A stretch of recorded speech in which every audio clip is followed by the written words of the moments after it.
रामा कहा तो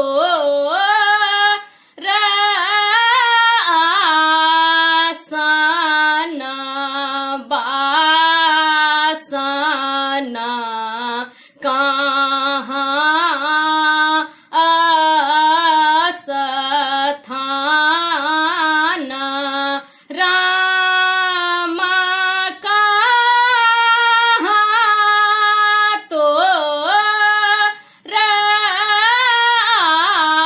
आसना बासना कहाँ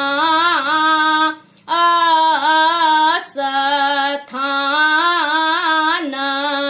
रामा कौने दे के बेटी थी कह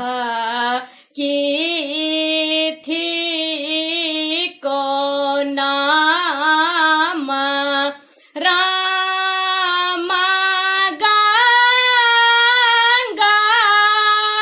मोर आसन बासन सरोवर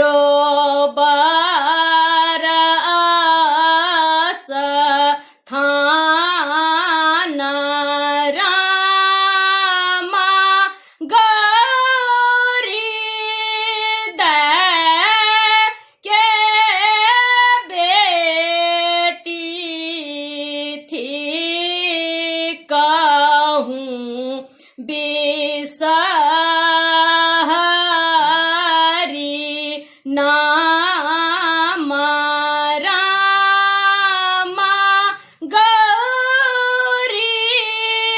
दे के